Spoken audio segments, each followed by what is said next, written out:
Together we'll live in the air gun dream.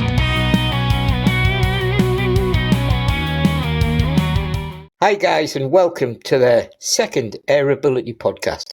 And today I'm joined by Crackshot Tom. Hi Tom. Oh yeah, you're right. And our very, very special guest, Sue Morris, and her hanger-on Kev. And we'll explain all about Kev in a few minutes. Hi Sue. Hiya. Falcon Optical Systems. They're built to compete and proud sponsors of the AirAbility podcast. Brilliant. Right, so, Tom, have you been busy this week? I am busy every week, Matt, not just this week, but yeah, I've been doing quite a bit with my ETS stuff at home. Just got a new printer, so that's up production a little bit quicker. Yesterday, 25-metre practice at Chippenham. As you're saying that, Monday I had a bit of practice as well, which is unusual, but the bank holiday. 50-metre practice today all day, which went pretty good with the Pantera. I'd say I'm pretty much there with it now. Happy with it. Brilliant. So yeah, I am going upstage here. This week I've been a bit busy. So on Wednesday, I went to the Royal Garden Party and I met the King and I met the Queen and I met Prince Edward and Sophie and Princess Anne. Shook a lot of hands, had a lot of chitter-chatter, and it was a magical experience. As you can see here, I'm putting some photos up as I chat about it. Even Mrs. G scrubbed up well. I got a new suit, and yes, that is a jacket potato there when I'm wearing my suit. But yeah, we had a fantastic time, and then we had a few days holiday in London when we were doing that, and I came back and I've been practicing like you. We've got an event next week, Tom, and I was in the field this morning, and practice was a little. I was a little bit distracted because I was filming idiotic waves for the title sequence of the podcast. So if you can't laugh at yourself, Tom, who can you laugh at? Exactly. Brilliant. Crackshot, the Southwest premier airgun shop and ranges. Proud sponsors of the AirAbility podcast. So, Sue, right, why is Sue here? Well, Sue is, what can we say? Sue is the great Welsh Paralympian hope when it comes to shooting. Sue also is the AirAbility OG. And what do I mean by that? She is the original AirAbility champion of our inaugural annual event. She came along. I'll let Sue tell you the story. She always says I bullied her into it. But she came along, she had a great time. And the journey that went on from there, we'll let Sue talk about it. Sue, let's start off. What happened when you came to our AirAbility event? Well, I was originally just going to come along and say hi to a few people that I'd been sort of like speaking to through the AirAbility Facebook page. And then about a fortnight before, you sent me a message asking if I'd take part in the rookie event, and I had no equipment, but you said, no, that's fine, we'll sort it. So I rocked up, and yeah, one of the other guys that was doing the pro tour was kind enough to let me use his equipment because I'm a left-handed shooter. His gun's set up for left-handed. And he did the loading for me as well, which was kind of good because then if anything went wrong, he was there to help sort it out. And, surprisingly, I managed to win the weekend. And I got, some good bits and pieces as prizes and set of win flags made by Tom. I think they were, one of the first sets that you did, weren't they, Tom? To be honest, until you said it then, I forgot all about them. Yeah, you've done. You 3D printed. I've made that many sets. But yeah, you 3D printed the prizes. The gold, silver, and bronze awards, and you did the flags as well. So I've still got those, even though I don't do 25 metre anymore. Still got the flags. So yeah, and then I got sort of like encouraged to join the tour.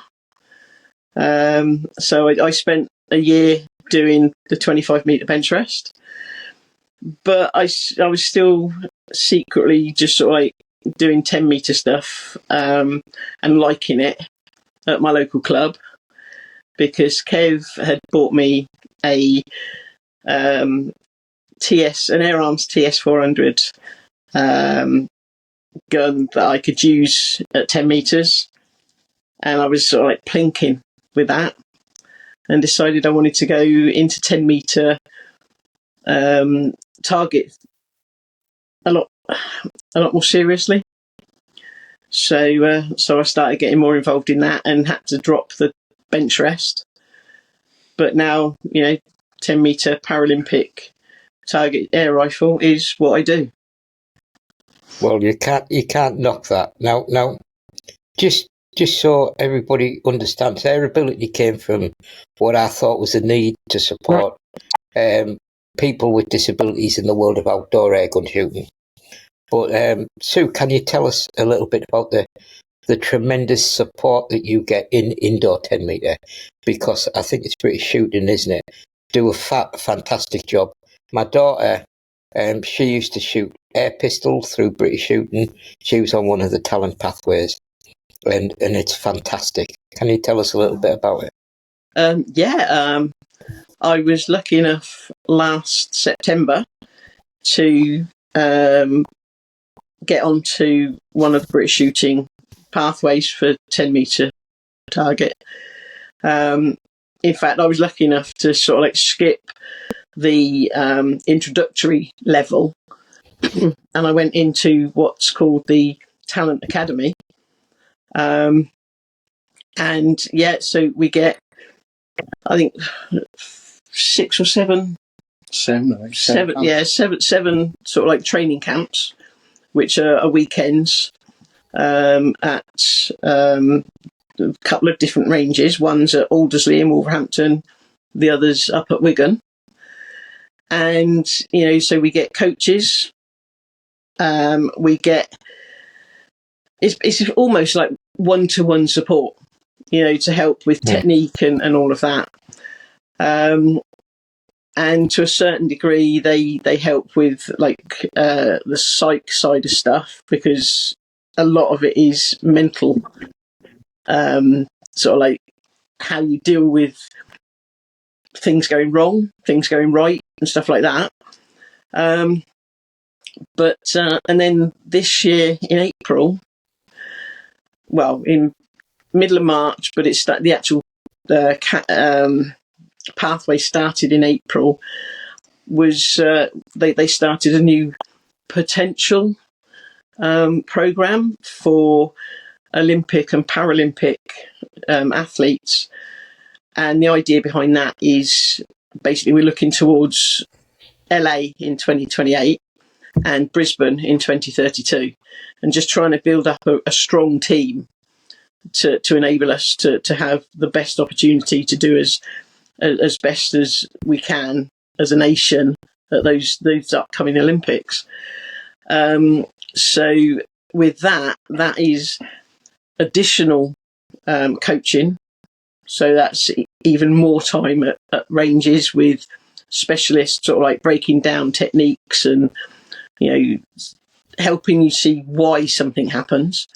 And with that, we get, nutrition help, we get physio help, we get psych help as well. So, yeah, and there is also help with actually going away and doing these training camps. An example, next Saturday, we're actually going out to Gibraltar for a training. Yeah. Gibraltar for, we got a 4-day training camp, and then it's a 3-day competition. So we're out there for like 10 days in total, and British Shooting are supporting that completely. So it's really good. That sounds really good, that does too. Yeah. Is with with the training camps, then, is there like any specialist equipment that they have there that you wouldn't normally see that you get to use? No, not really, because the level that we're at, we've all got our own equipment. I mean, because I'm a para athlete, I have specialist equipment anyway, but that goes everywhere with me, so it doesn't matter whether I'm doing a potential camp or I'm doing an academy camp or I'm just down my local range. That's my equipment, and I take it with me. Yeah. Can you when you're on I was just about to say, could you give us like a little breakdown of like some of like the adapted equipment and stuff? Myself, because I'm quite an easy one to adapt for. I'm a right above elbow amputee, so I've only got my left arm that can hold the rifle. That puts me in the classification of an SH2, which is basically upper limb issues. So whether that's been missing things completely or just a weakness in your arms. So I've got what's called a Belgian spring, and it's basically a yoke that my rifle sits on, a bit like the front rest for bench rest, but it's on a spring, so it wobbles, so it can go side to side, forward, backwards. And the idea is it doesn't go forwards or backwards. It's in the rules. You can't push it forwards, you can't pull it backwards. It has to be completely upright. So my rifle sits on that, and that is basically the equivalent of my other arm. Because the able-bodied shooters, whichever arm they're not pulling, they're not using to squeeze the trigger, is supporting their rifle, and that's basically what the spring does for me. So that's attached to a frame, which sits on the firing point. I sit on. Sorry, have you turned your camera off? So you've disappeared. There you go. Okay, yeah, sorry. And you're back in all your glory. There you go. Sorry, you were just finishing off about your Belgian spring. That sounds quite painful, to be honest. It's an acquired taste, because several people, that have had a go at it, and they're like, "Oh no, I couldn't use that." I've tried it. You let me have a go on it. Even one. See me, I tried it once. Spiteful device. Is it the equivalent of wind at bench rest? Is it? Yes, but on you, not the pellets. Yeah. And because for me, because I'm an SH2 classification, and I've only got the one arm, and that's the one that's used to support the rifle. I have Kev, who's sat next to me. He actually loads the pellets into the rifle for me, and closes the breech. So all I've got to do is just like point and shoot. He has a difficult bit. Can I just pop in there? At the end of the day? Can I just pop in there and just talk about Kev a minute? We all have our adaptions, don't we? And I think my wife, we known as the flag monkey, and Kev are our biggest adaptions, aren't they? They go everywhere with us. They help us with our shooting and the load. And I just want to say, first of all, Kev, it's lovely to see you here. Getting back to fighting fit. Kev's not been well recently, and we're all a little worried about him, but he's doing a good job at looking okay at the moment. So it's fantastic to see that you're on the mend, Kev. What I wanted to know is, at what point would she replace you if you weren't loading quick enough? Do you know what I mean? Would you have been out the door? Probably another 3 months now, and Sue. I'll be gone. Right. She'll be on a newer model. But you do a marvellous job, and I think I don't know about you. Do you want to explain a bit about? I think that even the travelling together, going to events together, it's been a thing you do with your partner is quite magical, isn't it? For me, yeah, I think it's great, because I know that one, he with him being there, he sees the emotions I go through, and it's nice as well, because he knows what I'm like. He can sometimes fend off any stupid questions from other people, rather than me bite their head off when they ask the question, he'll sort of like step in, be my spokesman. Yeah. So that's nice. And it is nice. And the fact that we're going to Gibraltar, that's our holiday this year. So it's nice that he can come with me. Yeah. My biggest problem at the moment is I'm not driving. So where I would drive suit to competitions or whatever, I can't at the moment. So my little rock boy has got to drive me everywhere as well. Only because she wants a loader and she doesn't trust anybody else. Yes. You got to make sacrifices. Well, that's it. It's Team Morris, isn't it? We have a Team Gleaves mentality, and it doesn't matter who's doing what as long as one of you can do it, and that's how I do it. And I think it's fantastic that you two understand kind of how Sharon and I go on as well. You know what I mean? It's brilliant, and it's always brilliant to see you two together whenever we meet up at shows and things like that and competitions. Now, just a quick one. So, this, shooting, people don't realise how much of an expensive lark this is, right? And especially if you're going to things like international competitions, training camps, even though they pay for your hotel and your flights and stuff, it's still money out your pocket and things like that. Do you have any support, any sponsors you wish to mention? Yeah, I've just recently been awarded an award from SportsAid. I was nominated for this by British Shooting, and that is an award to help towards things like paying for equipment, paying for accommodation when you go away. So, I mean, it's not a huge award, but any amount helps. Anything that can help towards, a tin of pellets is beneficial. And it was quite amusing. We had an event, last month, middle of last month at Twickenham for SportsAid, and near enough every other person that was being given an award was like early 20s at the oldest. So I felt, sort of like, I'm old here. But that is really good. I mean, it was nice to be nominated, and even nicer to be actually awarded something. But more locally and for a bit longer, my local Indian restaurant, Rice and Spice in Ustragan Lice, he has been really supportive. Again, like I say, just the odd tin of pellets helps, because my guns that I've got for this basically they're right-handed guns, so I have to get a different grip because left-handed shooter. They're not cheap, and he paid for one of those.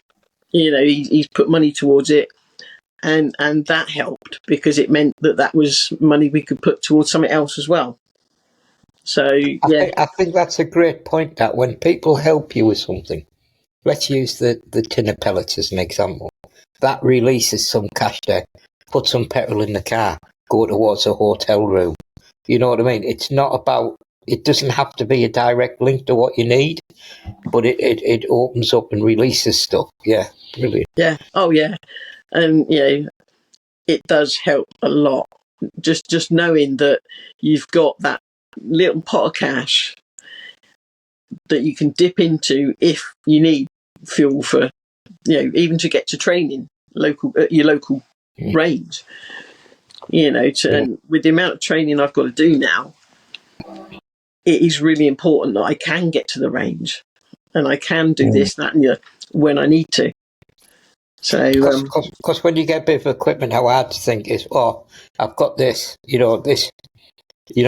some like I tend to get, Tom and I get the odd bit of equipment off companies who want to support us, and I think, well, I could afford me a hotel at the next event now. I don't have to buy that bit of equipment, and it's fantastic. Now, I just want to do a bit of a shout out now. People really need to realise that Sue is a professional athlete with genuine, far-reaching ambitions to go to the Paralympic Games in LA. And if there's anybody out there feels that they can support her in any way, please get in touch. You can get in touch through the AirAbility.co.uk and click on the email, and I'll pass anything along to Sue. But Sue is not playing around here yet. We just got to make this clear. She has a real ambition to get to those LA Olympics. Yeah, I mean, I've only been shooting these disciplines, because I do 2 disciplines. I do standing and I do prone, which for a para athlete are both done sitting down. I know, it's great. Which means, not being funny, but it does mean that, there isn't an age cut-off. As long as you can keep hitting the scores and hitting the target, you can, I can hopefully carry this on for years to come. But yeah, LA is my goal. That's what I'm aiming for. Pardon the pun. That's my next big thing I want to do. So, and hopefully then after that, Brisbane. But I also want to help get as many other para athletes, because in the UK we haven't got that many at the higher levels. So to get as many of those in as possible as well over the next few years. That's another sort of like passion of mine as well. So, anything that can help. So, I think it's great. Can you just run us through, tell us what gun you use and what pellet you use? Right. I have 2 rifles, one for each of the disciplines I do. At the moment, I've got a fine work bow 800, which I use for my standing event. And that is it's not too fussy on pellets. So I've got a couple of options I can use. It does tend to perform slightly better with the RWS Meisterkugel pellets, but it does also perform reasonably well with H&N heavy match finale pellets. And my second rifle is a fine work bow 700, which I use for my prone discipline, and that loves the H&N match finales. It just, those are the best pellets that I found work for that gun. Can't be a good H&M pellet. So, yeah, unfortunately though, at the moment, it's getting tough to get pellets to replace the ones that I'm using, because obviously I'm using lots and lots doing my training and stuff. So fingers crossed they're going to be able to be reproduced. Fairly soon. I think there's a problem across a lot of different shooting disciplines, especially with bench as well. If you're onto a good batch, you want to practice with that same batch. Yeah. There's no point in using a different batch to what you're using in a competition, and you just go through tons and tons of them and think, bloody hell, I could be keeping these for special days, and you just can't. Yeah, and at the moment, I mean, I'm struggling to get the Meisterkugel. So I am lucky in a sense that my 800 does do reasonably well still with the H&N, but then I'm just eating through all of my H&Ns that I've got at the moment. And it's just like, oh, please let them get it all sorted out before I need any more. Yeah, well, I actually went and bought you the last 39 tins in the world, didn't I? So, oh God, it's our fault there's none out there at the moment. Well, that kind of leads on to my next question for you then. So obviously that's a stress, running out of pellets or not being able to get them soon. When you're in a competition, how do you go about dealing with or coping with different stress factors over a weekend or so? I'm quite lucky that I don't tend to get too stressed, but my pre-match prep, I suppose, is I go around, I like talking to people. So I'll go around and I'll chat to other athletes and whoever's there, basically. And that kind of just keeps me calm. Mm-hmm. You'll see some athletes and they'll put their headphones on and they'll walk around. They won't talk to anyone, or they'll sit in a corner. But for me, it's better for me if I walk around and I'm talking to people and I'm having a laugh and a joke, and because it takes my mind off what's coming. And then I get on the firing point and game face on. Yeah, I'm exactly the same. When I'm having a good weekend, is when the shooting is probably the least thing I'm thinking about. Like, it's just you're there for the fun of it, enjoy it, and you do well. Okay, bonus, and that's what done me well last year. But you can't keep up that you're talking about turning it on and off. That's a gift, and it's something I do as well, because you'd be exhausted if at the end of a whole weekend, if it was game face on for 8 hours a day, 2 days, wouldn't it? Do you know what I mean? And I would sell my grandmother for a point when I'm on the line. You know what I mean? But I'm winding Tom up for the rest of the weekend. Just the weekend. But I think that's a gift that people need to learn. I've never been able to do that headphone thing, where people are very serious for very long amounts of time.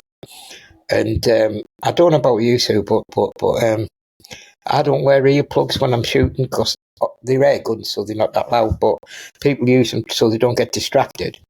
I can't hear anything once I get concentrating. It's just gone. The only, thing is with the 10-meter stuff, it is really it's weird because normally you'll hear music playing, and I'm the worst playlist in the world, isn't it? The music. Yeah, it is really strange. It's one of the few things that I've and I'm there and I'm sat, and if it's sort of like in between the getting in and getting yourself settled bit and the actual match starting, if there's a piece of music that comes on, I'm sitting there, you'll see me dancing away to it. But then, as soon as it's right, okay, pellets in, let's go. So, no, I don't wear earplugs. But the only time I have has been at the range. Not a competition, it was a training session. And I could hear young children. And that completely threw me. So it's like, right, if ear defender in, and that helped muffle it a bit. But whether it was because I'm a mum and I've got kids and grandkids, I don't know why, it just threw me completely. So that's the only time I've ever worn my ear defenders. Also, I find if I don't have ear plugs in, because we shoot outside in the wind, you can feel the wind pressure, and it dulls one of those sensors when you put the earplugs in. So I like that feeling of the wind's coming as well. So each to their own. Now, we've all got that one little special bit of equipment that I know we couldn't do what we do without our whole box of gear. But is there one little thing or big thing that you think, if somebody sadly robbed your car one night, which is the bit you'd miss the most? You mean other than the actual rifle itself? Well, if you think the rifle's irreplaceable, it's a rifle. Is there anything that you think is irreplaceable? Speaking from a purely... I'm sorry, I've got to stop you there. You should have instantly said Kev. Right? I'm very upset now. But we'll go along with the other thing. I was thinking it, but no, and Kev would agree with this one. But I think one of the training systems that we use is called a SCAT system, and that helps with us analysing shots and all of this. And I think if that was to go missing, for me, on a personal note, that's probably what would damaged my shooting the most, not because of the equipment, but because of where I got it from. Right. Because it was, it used to belong to a fellow para athlete who passed away last year, and I was able to, because I needed a scat, and we talked to various people, and the family were kind enough to say, there you go. So Wow. for me, that would be the issue, because it's still got his name, Richie Bray, still got that on the back, and I'm not going to take that off ever. So yeah, that's probably would hurt my shooting the most, I think. I've met the lad a few times, and he was an absolute gentleman and an ambassador for the sport. Yeah. And I even bumped into him at shooting shows on the British shooting stand, giving back.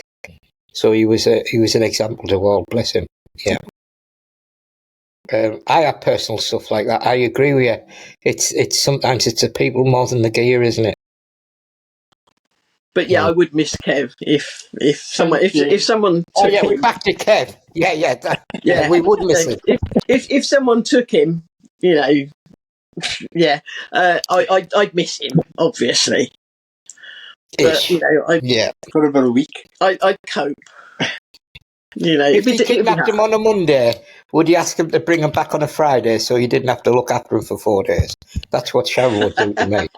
She'd say, "Don't bring him back straight away. Friday, I need him for the weekend." But yes, so things are going really, really well for you. Do you get much support from your employer? Yeah. It is strange the way that they keep checking in on me. Oh, how's it going? And on Facebook, I have my own shooting page, and so that's basically so I don't bore all my non-shooting relatives and friends with everything that I'm doing. But I've got 2 managers, quite senior managers from work, who actually stalk me on there. Every time I put a new post on, within minutes, usually they've liked it, they've reacted to it. But no, they are really, they're constantly asking questions about it.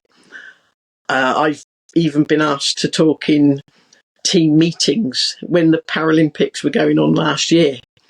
It was like, we've got someone here that can actually explain to us what's going on.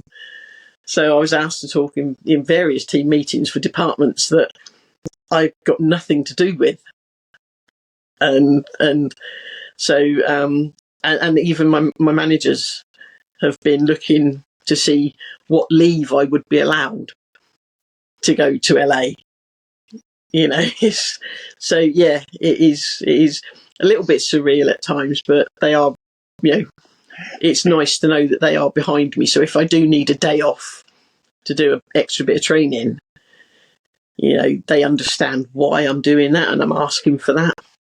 So I think there's like a lot of people don't realise how much holiday days, annual leave we got to use to do these sports. I mean, not just for competition weekends, but you might have to have a day off to go get equipment or something, or you've got to go to somewhere just to sign up for something, or people just don't see it. There's so much that goes on in the background just before you even get to the bench or position to shoot.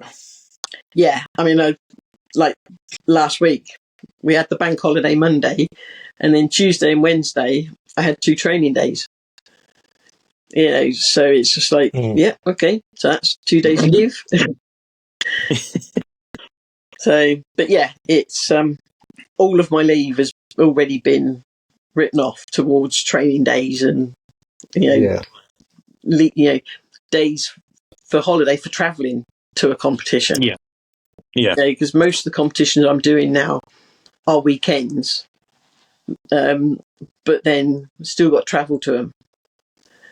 And sometimes it's just easier to go the day before, or even 2 days before. When we went up to Scotland, we drove up, so we went up 2 days before the competition. So I had a chance to calm down and just chill out before going through and doing the competition. I find, having a disability, you have to get yourself to these events fit to do what you're doing. Yeah. So I know exactly what you mean about going home the day after rather than driving till 1 o'clock in the morning after the event or turning up the day early. I do that all the time. And I'm probably saying as you, 2/3 to 3/4 of my annual leave at work is shooting related. Yeah.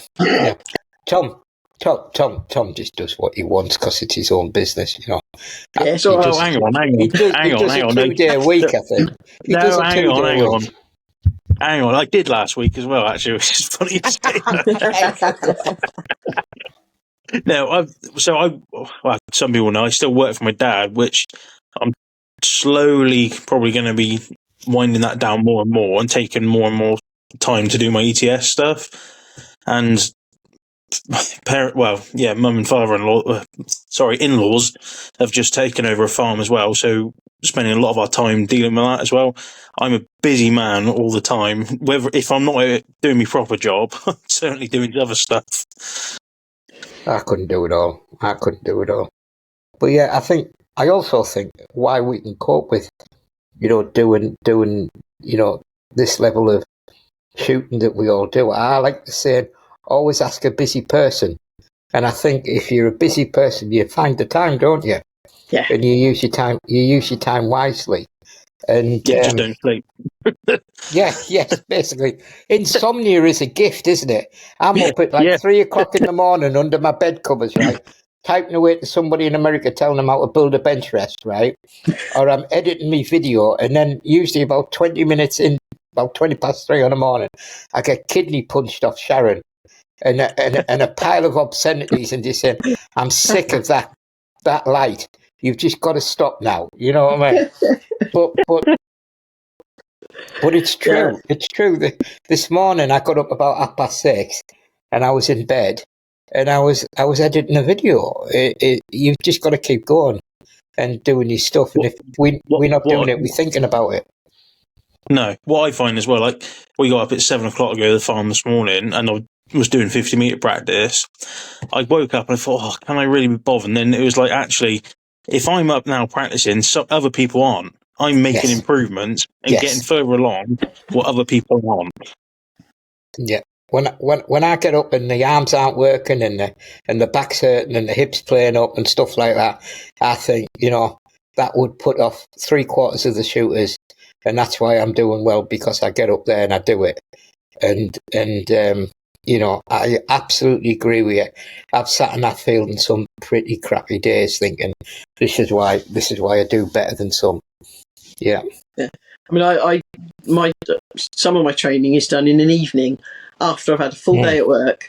Oh, yeah. Go and do training, and I think, well, if I can train and still give a reasonable to good performance after I've just spent a day at work, then on a competition day where I've not got any other distractions other than the one detail that I need to be shooting, it should be a walk in the park for me as far as lasting. Because for 10-meter shooting, it's a 60-shot match plus however many sighters you want to do, and then if you're good enough to make it into the final, it's another maximum 24 shots. So if I can push myself when I'm not feeling like shooting, when I'm not feeling at my best, and still put in a decent performance, then when it comes to game day, I should be, like you say, top of the game, beating everyone else, because I know I can do it. So, just one other question about. So I call your sort of like 10-meter stuff the shaky stuff, because the bench rest we have our gun on a bag, we have our gun on a rest, and it's more about reading the wind and the conditions to get the pellet there. Mm-hmm. You don't have the wind and the conditions, but you're holding your gun and you have the shake. Now, when my daughter used to be on the pistol program, we found that what she ate up to an event could have a real detrimental effect, on a shooting. So like coffee, sugar, salt, things, extremes to that. Do you have anything, what are your opinions on that? Well, just recently, it has been sort of like brought to my attention more about the eating before. I mean, because I drink coffee anyway, and a lot of people say, "Oh, shouldn't drink coffee before shooting," but because my body's used to it, yeah. If I don't have a drink of coffee before shooting, that will have an effect on me. So there's a constant sort of like bit of banter. Oh, the amount of coffee I drink before shooting, and I do tend to shoot better after drinking at least one mug of coffee. But at a recent competition up in Scotland at their Para Open, my shooting wasn't brilliant, and my coach actually turned around and said, "What have you eaten today?" And I hadn't eaten a lot, and she said, "Well, maybe you need to think about when you eat before shooting." So I've been trying to put that into my whole training regime, and so far it does seem to make a difference of having something to eat at least half an hour before, so that by the time I need it, the energy's being released, the sugar, I'm not getting a sugar spike because it's already into my system and it's done what it needs to do, so it's leveled out. So yeah, I've never had to think much about what I've eaten before, but now I'm getting into the realms where that is going to make a difference, and any differences are going to be big differences now. So I need to think about it a bit more. I do the same, but No, I'm the you do opposite. not. No, hang on. You do not. No, hang on. I will not have caffeine in the morning, but I will have an absolute skinful of beer the night before. If he doesn't throw the Guinness up next day in the Portaloo, he doesn't win gold. All these good medals have been connected with throwing up. That's true. That day you were so bad, you shot like a god, didn't you? Can you remember? Yeah, that was 4 years ago now at Cleveland. First medal I ever won. I showed up to the range looking like death. I was about 5 minutes before my detail. I was gone. I was in the toilets. I was in a bad way. And then shot the best I've ever shot, I reckon. Fair dues. But I mean, I'm like you are. I try to keep on an even keel throughout the day. Regular, often and little, something to eat. I also find I try to keep my adrenaline level. If you get excited and you have an adrenaline rush before you go on, and it's too early or too late and not in time with when you're shooting. So there's a lot of stuff going on, isn't there? Don't have energy drinks. Christ. No. No, I mean I don't anyway. But my energy drink is my coffee. I mean I have when I'm on the firing point, I have a water bottle that has got some like rehydration salts in it that I could sip at throughout the 60 shot competition.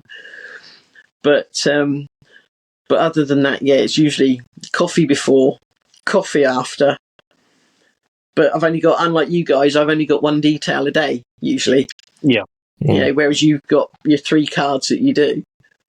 So I'm a big advocate for having a drink with you while you're shooting. Couple of reasons. One, you'd be surprised how dry a throat you can get if you're there concentrating so much. You might have your mouth open or something, not even realise it. But also, you might be struggling a bit. Oh, this is just not going my way. The winner. Stop.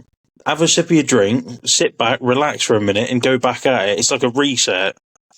Yeah, and also, I mean, it's a few times where certainly towards the end of the 60 shots, if you're dehydrated, it affects your eyesight. So by keep on having the drinks throughout as you're going along, it does help with your eyesight. And I mean, you guys use scopes, but we have the diopter sights, so our eyes, need to be telling us the truth. And if for any reason you're dehydrated, your eyes are going to play tricks on you, and you're not going to get the best shots. So, yeah, remembering to have a drink as well is quite important. I don't think people realise that it's a strategy. You know, from days before and during the event, we're constantly monitoring what we take in, what we do, how we exert ourselves, how we sleep. You know what I mean? And I think when we're in a sport with such tiny margins, people who don't consider that are losing out a little bit, aren't they? Yeah. I think like as well goes with like kit management. You're getting your kit together days, maybe even a week before an event, because you've got it all sorted. It's one less stress. If there's something missing, you got time to sort it out. It's just like pre-event management, isn't it? Well, you know, my rule, I have a multiple stage event management where it comes out of the shed, it goes in the dining room, it gets checked, it then gets moved to the living room when I've checked and the boxes are sealed. So, and it drives Sharon crazy, the OCD of it, and the but you know, we don't, because we do stuff like that, we're not the person running up and down the range looking for a seal. You know what I mean? Or looking for, you know, something, I forgot the back bag or something. We're usually the ones that everybody runs to for parts. Help, I need an O-ring. Yes, need an O-ring. I mean, I've already warned Kev that this week is leading up to, like, we're flying out on Saturday. So this week I've said, right, we're going to be doing this, and when that's done, that's right. We're not touching that bag again. We're going to put the lock on it for the flight, and that's that. Once I know everything's in there. So yeah, this week is going to be possibly a little bit stressy in the house, but it'll be worth it. Well, I'm probably going to wrap up soon, but I'd just like to say, you know, so we on the bench rest community are so proud that, you know, we were part of your journey. We wish you every success. You know, you're doing it seriously. You are living your own airgun dream, you know, and, you know, you are what AirAbility is about, you know, and please don't take your foot off the gas. Just keep going and do what you do. Thank you. And drag Kev along with you. Oh, she will. Yeah. Behind the car, or but no, it's to being honest, AirAbility was basically what got me started. You know, because I was able to ask the questions right at the start. It helped a lot. And I'm really, really glad that I've been able to sort of like still be part of AirAbility as I've done my journey. And I will update whenever anything happens, you know, big, maybe not sort of like bad things, because, you know, no one likes a bad story. Everyone likes a happy story, happy ending. But no, I'll keep updated, and, you know, fingers crossed everything will carry on going the way it's going. I'll see you next and week. Get back with some medals this weekend. Yeah. I'll see you next week, Tom. Yeah. Yeah, I'll see you too. Yeah. I'll be back. I'll be back on form now. Yeah. Now you've got the new rifle. Do you want to tell us a bit about that? Yeah. So yeah, all right. Quick one then. So my XTI 50 is no more. I do not own it. It is not mine. I've got a replacement. Unfortunately, as Matt says, what am I doing? Being like Matt, and I've got a 9015. Everybody wants to be like Matt.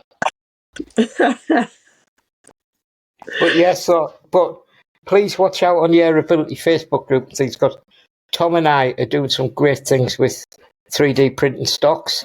You know, in the economical way of getting people into the bench rest community, rather than 400, 500, 600 for a stock. We can do one for a fraction of that, especially if you do the work yourself. And Tom's just made one. Like I'm a hack. Tom's just made one that's just beautiful. Yeah. Well, we've got like the one I've just done for the 9015. This is part of it. Again, switching to the Anschutz was the XTI inlet is an absolute nightmare. It's just impossible to do unless you've got a lot of time, which I just don't have the spare time to do it. A 901 in 9015 inlet didn't take very long at all, a day to sort it out and get it absolutely spot on. Now, the idea of the stocks is we're going to try and make it as a kit. So we'll supply the aluminium U channel.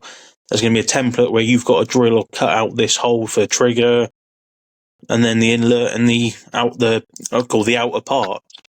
It should be dead easy for anybody to do. But also, if people want to do it themselves at home, ask. We've got a free version of the stock, the files we can give you, and have a go yourself. I don't know if you heard that, guys, but my 3D printer's just singing to me because that was your phone. I've got a new anti-anthrax action coming, and I'm printing a gold stock off at the moment. So I think, there's only one man can use a gold stock. So I print a black and gold stock, and what does he do? Print a full gold stock that he get. He just wants to be the man with the golden gun, doesn't he? No, he wants to be like Tom. That's what he wants to do. Oh, dear God, I've been caught out. Full circle, I want to be like Tom. But yeah, I think this is really good. And that's a part. It's a new part of bench press shooting that I'm enjoying. Tom and I talk most days about what we build and don't we, and fiddling. Yeah. Anyway, you slowly get the hang of it. I must admit, if I shot like a 3D designed, I wouldn't be on the tour. I am like a 3-thumbed hack in comparison to Tom. And Tom comes on and cleans all my designs up and things and makes it worthwhile. So anyway, guys, he basically drops a couple squares on a page, and I go, right, you need to do this, and it's just a face of what. That is accurate. I will give him that one. So anyway, guys, I've had a lovely time today. Sue, thank you for coming on the podcast. And, again, go live that airgun dream and take care. Bye-bye, guys. Thanks very much. Ta-da. Bye.